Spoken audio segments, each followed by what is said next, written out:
Fala galera, beleza? Eu sou o Tylon, biólogo e pelo jeito também tô virando produtor de conteúdo científico para a internet. Sejam muito bem-vindos ao meu canal, o Biologando, e no primeiro vídeo nós vamos entender um pouco mais sobre a origem das vacinas e como elas funcionam no nosso organismo.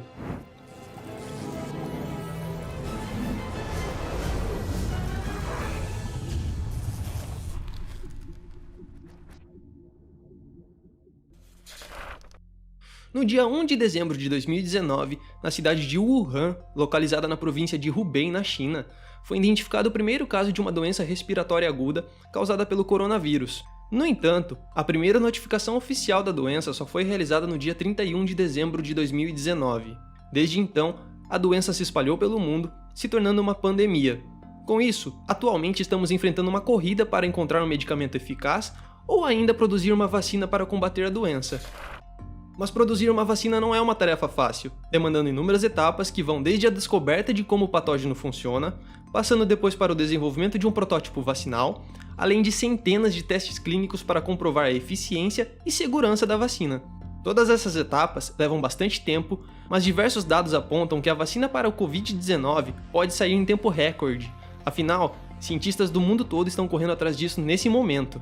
Mas enquanto uma vacina não é produzida, vamos voltar um pouco no tempo e entender como elas foram descobertas e como elas funcionam.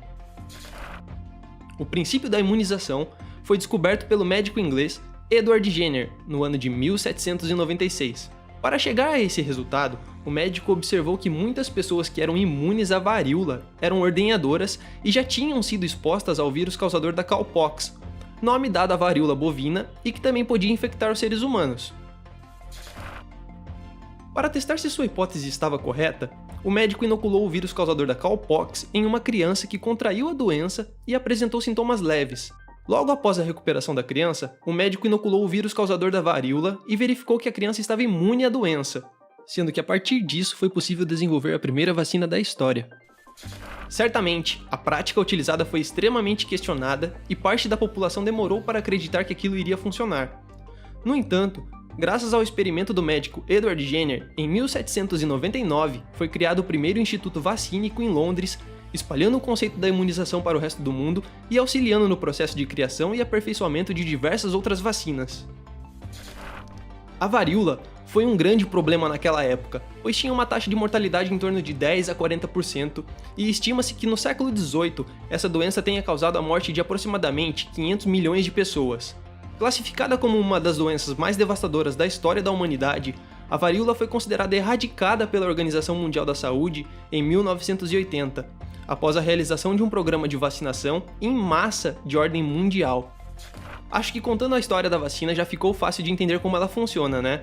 A vacina estimula o corpo a se defender contra os organismos que provocam doenças, sendo que elas são produzidas a partir desses mesmos organismos enfraquecidos, mortos ou ainda por algumas substâncias produzidas por eles. Dessa forma, quando uma pessoa é vacinada, o seu organismo tem a oportunidade de entrar em contato com o agente causador da doença, mas sem os riscos da própria infecção, pois ele entrou em contato com um agente infeccioso incapaz de provocar a doença. Ou seja, a vacina funciona como uma espécie de treino para o nosso corpo, estimulando o organismo a desenvolver proteínas denominadas de anticorpos ou imunoglobulinas, que vão combater a disseminação do micro-organismo e impedir o avanço da doença. E esse é um treino tão eficiente que torna o nosso sistema imunológico capaz de induzir também a produção de células de memória, que irão circular pelo nosso organismo e vão guardar a informação sobre como produzir os anticorpos durante muito tempo, muitas vezes durante a vida toda. Com isso, se um indivíduo vacinado for exposto novamente à doença, as células do sistema imune produzirão os anticorpos e serão capazes de inibir os micro-organismos antes de desenvolverem a doença. Se você gostou desse vídeo, e eu espero que esse seja o caso, não esquece de clicar no botão de gostei ali embaixo e, é claro, se inscrever no canal. Um grande abraço e até a semana que vem!